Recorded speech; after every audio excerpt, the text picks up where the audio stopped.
My name is Jordan. I'm 32. In my family story, I'm never the villain.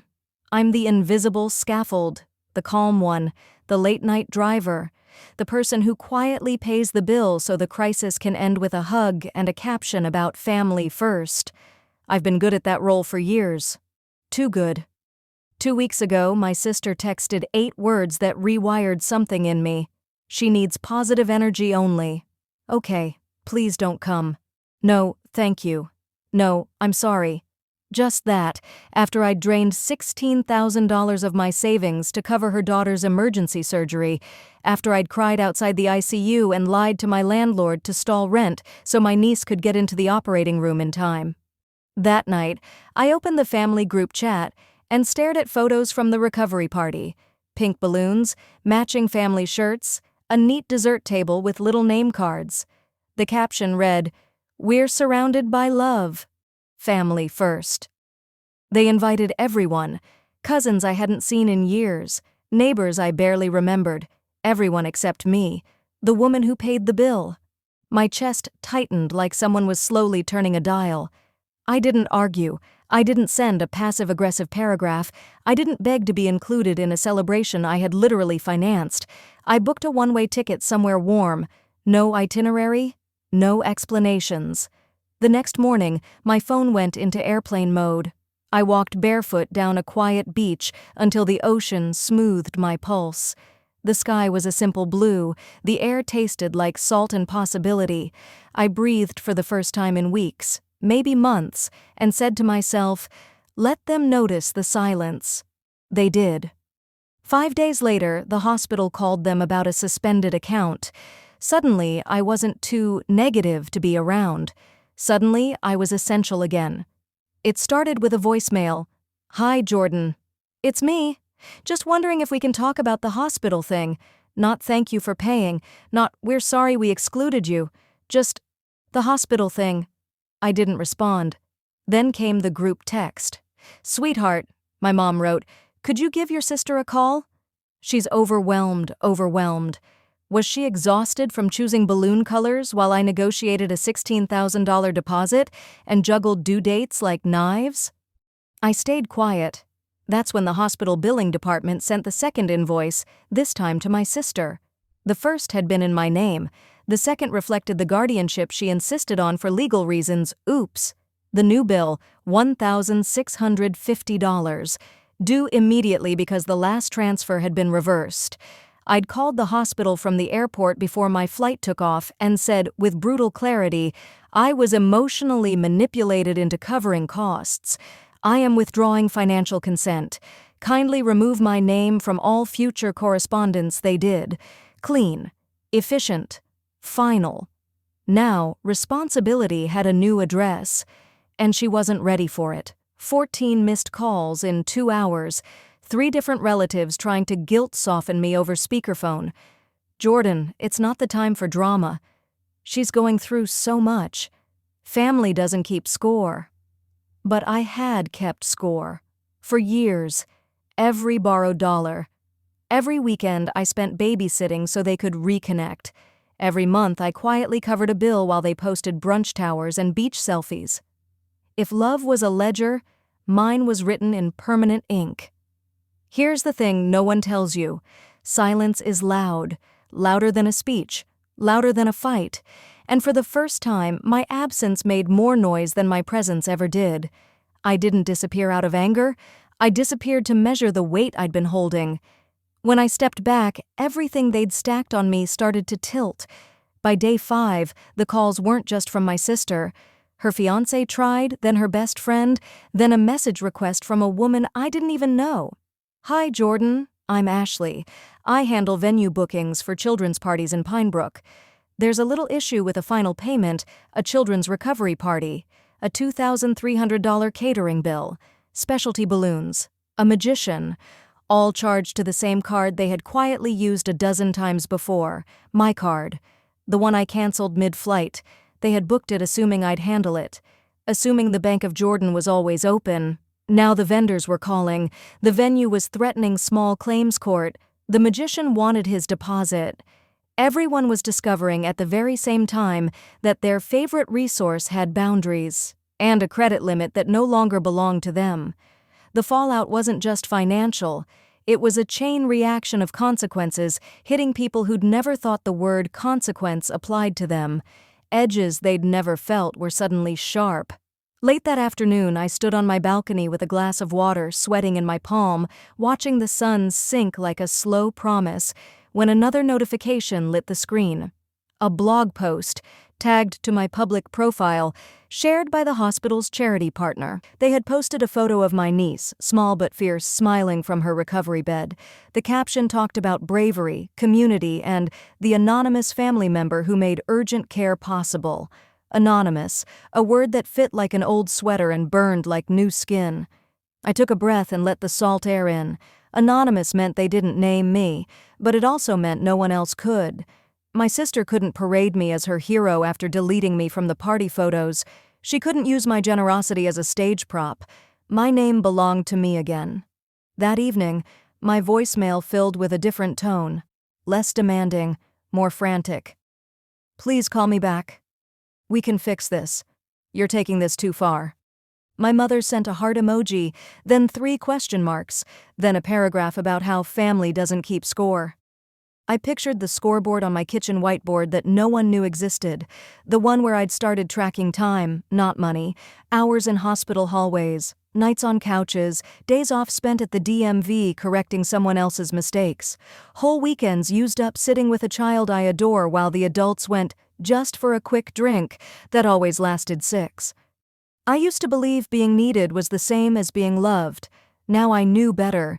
Being needed without being respected is a job, not a relationship. That night, I switched my phone back to airplane mode and wrote 3 lines in my Notes app. I don't chase people who hide me. I don't fund celebrations I'm not welcome at. I don't apologize for boundaries that keep me sane. Then I slept. Deeply. No midnight adrenaline jolts, no calendar math in the dark. Just sleep. Morning arrived like a clean plate. I made coffee, fed the plant I'd nearly killed from neglect, opened my laptop and organized receipts, the kind of admin I used to do for everyone else. I labeled folders, archived emails, set reminders for me. Not because I was bracing for a fight, but because clarity is a kindness I'd never offered myself.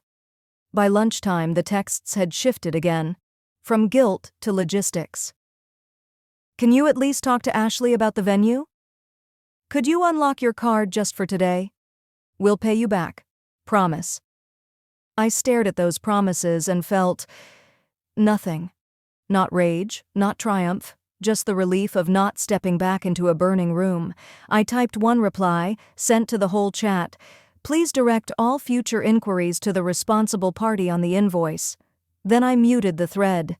Quick breather. If you've ever been the family fixer and you're learning to set limits, hit subscribe, like, and share. Your story matters, and your boundaries are allowed to be quiet, firm, and final. That evening, the sky turned the color of a ripe mango, and the ocean hummed like a lullaby. I walked the shoreline and thought about the word enough. Enough money saved and given. Enough grace extended. Enough chances. Enough. The next day would bring more fallout. I could feel it. Vendors calling them, not me. A fiancé realizing parties aren't refundable when the card declines. A mother discovering that overwhelmed isn't a billable emergency. And me? I'd be on that same beach at sunrise, letting the water take the last of the guilt I didn't owe. The story they tell about me will change now. It has to. I'm no one's villain. I'm simply the woman who stopped mistaking access for love. And once you make that shift, the world gets quiet in the best possible way.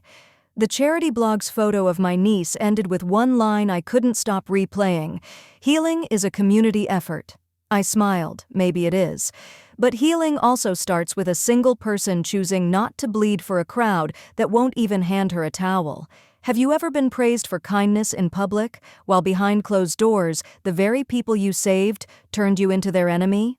If you've ever felt that contradiction, hit subscribe, like, and share. Because this story isn't about revenge, it's about reclamation. The charity blog post spread faster than I expected. Thanks to the incredible generosity of her aunt, this brave girl got a second chance at life. My name wasn't in neon lights, but everyone knew. Suddenly I wasn't the negative energy. I wasn't the one they erased from photos. I was the quiet center of a community's gratitude. Local news stations called. My old high school teacher sent flowers. My landlord, of all people, slipped a handwritten thank you note under my door, with $100 knocked off my rent. And for a moment, I felt weightless. For once, kindness wasn't invisible, but kindness has a way of pulling shadows. My sister called again. This time, her voice was wet with sobs. "You made me look like a bad mother." I stayed calm. My words were steady, sharp. "You did that all on your own." That's when she whispered something I'd never heard from her in 30 years of being sisters. "Please, help me." 3 words that sounded less like a request and more like a trap disguised in ribbon. I didn't answer. Not yet, because I was still learning how far they'd go. A week later, I found out, not in the form of a thank you card, not even an olive branch. In my mailbox sat a thick envelope, official and heavy under the kitchen light. My heart thudded as I tore it open. Jordan Carter, defendant. Case number 8429-CV, filed by my sister, breach of verbal contract. She was suing me, accusing me of emotional damages and financial sabotage, claiming I had intentionally canceled payments after agreeing to cover them, that I'd humiliated her in public, that I endangered her daughter's health. My hands shook, not with fear but with something older, something I'd known since childhood, recognition. This wasn't new.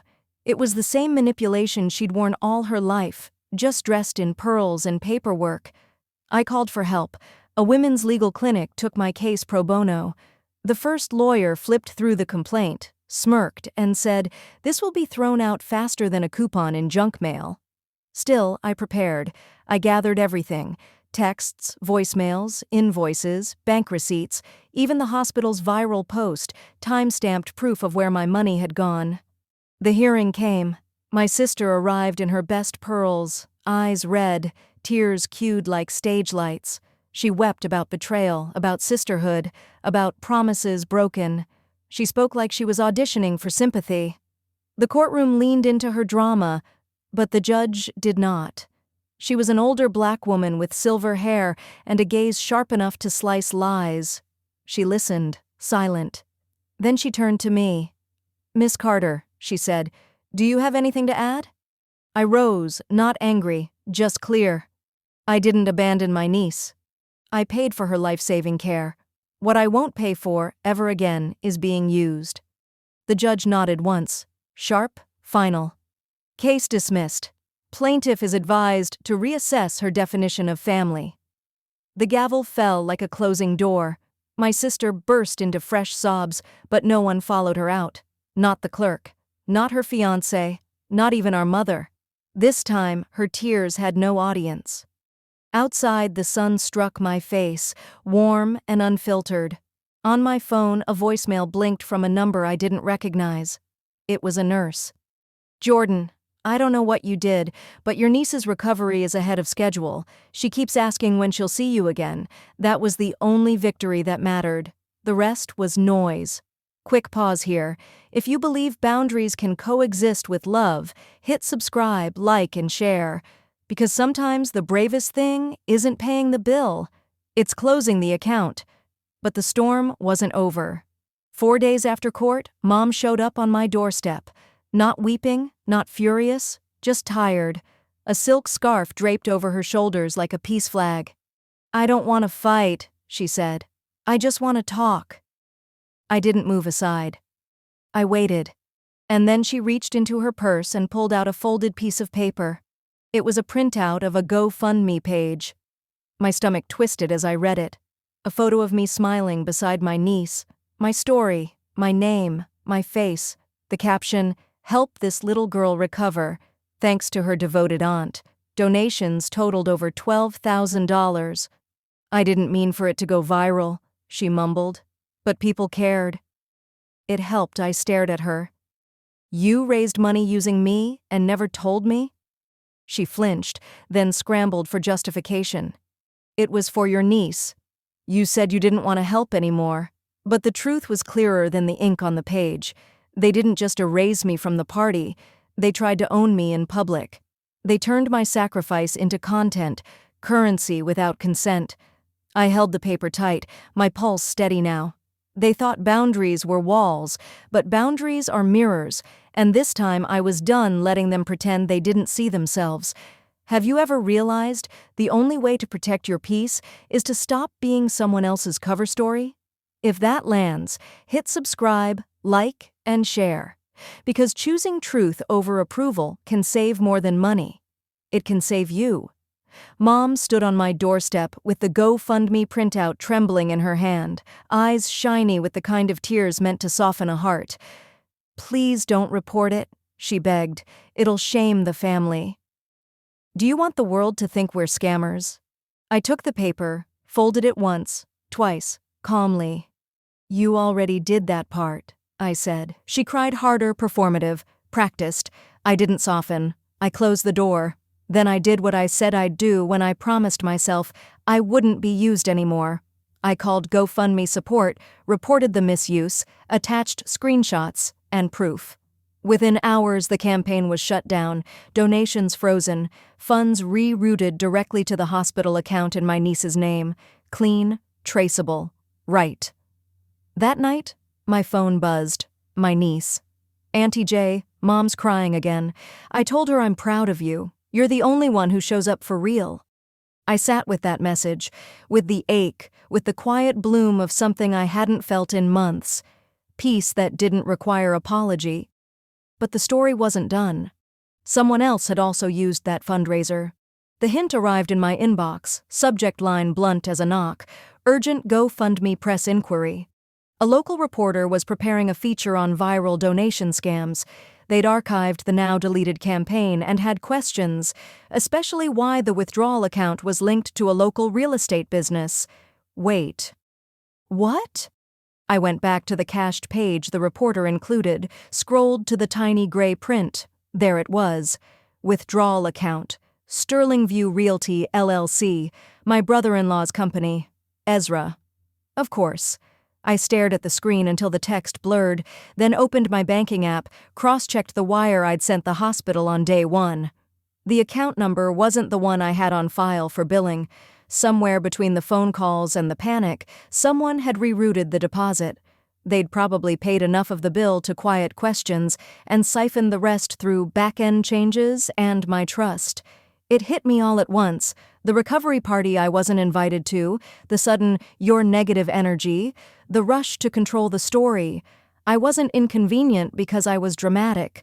I was inconvenient because I pay attention. People who follow the money are never welcome at a table that runs on unspoken tabs. So I wrote a letter. Not to my sister. Not to Ezra. To the district attorney's office, with attachments, screenshots, timestamps, bank references, the charity's post, and a clear timeline. I sent it, then stood in the kitchen feeling the kind of silence that isn't peace yet, the kind that builds before a storm breaks. By morning, the silence cracked. Mom showed up again. No calls this time, just her in my doorway with a brittle smile that didn't reach her eyes. She walked straight to the sink like she still lived here, poured water, sat at my table. "I heard about the letter," she said, voice thin. I didn't answer. "It's not what you think," she tried again. "Ezra made decisions. We were trying to protect you. You're always so sensitive." I almost laughed. "Sensitive? I funded your daughter's surgery. I kept your lights on for 3 years, and when I asked for respect, you called me bad energy." The mask slipped. "You're going to ruin us." "No," I said softly. "You did that when you turned compassion into a con." She opened her mouth to argue, but a firm knock interrupted. I didn't have to guess. I opened the door to a woman in a gray blazer, badge visible, notepad ready. Another officer stood behind her. "Are you Miss Caldwell?" she asked. I nodded. We'd like to ask a few questions regarding an open financial misconduct case, reports of fraudulent fundraising, misuse of healthcare funds, and unauthorized rerouting of bank transactions. I stepped aside. Mom's face drained of color. I didn't, she began, but the words were too late. They weren't here to accuse me. They were here because I was the witness, the whistleblower. She sat on my couch, suddenly small, answering questions she never thought anyone would ask. That night, I lit a candle by the window. Not for revenge, for justice that finally remembered my name. The paper didn't print me. It never needed to. A short column tucked between the weather and scores read, "Local family under investigation for medical fund misappropriation. Charges pending." I clipped it and taped it inside a cabinet, not for pride, for clarity. A reminder that truth doesn't need a parade, it needs a paper trail. A week later, my sister sent a voice note. It started with crying, slid into begging, softened into bargaining. She said the party wasn't meant to exclude me, that I misunderstood, that family is messy but love is real. I didn't respond, not because I didn't care, but because healing isn't reopening a wound to make someone else comfortable. Sometimes love looks like silence that holds the line. Then the call that mattered most. The hospital. Ms. Caldwell, the remaining balance has been cleared by an anonymous donor. Your niece's account is fully paid. I knew who it was. Sarah. No message, no credit, just grace where spectacle had failed. So I did the small right thing for myself. I took the money I'd saved for next month's rent and booked 3 nights in a tiny cabin by the lake. Just me, a journal, an old paperback with a cracked spine. On the first morning, I brewed coffee on a stubborn little stove and stepped outside barefoot. Sunlight spilled through the pines like forgiveness. The air tasted like cold water and new chances. No texts, no beeps, no title like The Outsider or The Fixer. Just Jordan, the woman who used to beg for a seat at the table and is now building her own table beneath a sky too wide to be owned. I wrote in my journal, I don't fund what excludes me. I don't answer to guilt presented as love. I don't mistake being needed for being valued. I don't apologize for boundaries that keep me honest. The wind moved through the trees with a hush like a blessing. I realized something simple and enormous. I didn't want an apology to frame on the wall. I wanted a life that didn't require one. Mid-story nudge. If you're choosing a quieter, truer life over a loud, performative one, hit subscribe, like, and share. Your boundaries might be the sign someone else needs today. Back in the city, the investigation turned slow and procedural, the way justice often does. Forms, interviews, polite emails stamped with case numbers. I answered what I was asked, nothing more. I cooked for myself, I paid my own bills, I slept. My niece's texts popped up with sticker hearts and photos of lopsided art projects. Auntie Jay, look! I answered those fast. I showed up for the only person whose needs had never been a scheme. One afternoon, as I watered the philodendron I'd nearly killed during the chaos, a breeze carried a soft citrus scent through the screen. The kind Mom's kitchen used to hum with on good days. It didn't stab anymore. It passed through me, as weather does. I took the cabinet clipping down, smoothed the corner, and slid it into a folder labeled Keep. Not as a trophy, as a map. Proof that the road out exists, and that I can find it again if I ever forget.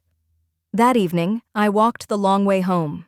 The sky was the color of bruised peaches, and the streetlights blinked on like a slow chorus. I thought about everything they'd called me: dramatic, selfish, ungrateful, sensitive. Those words don't fit anymore. The new ones do. Steady, clear, whole.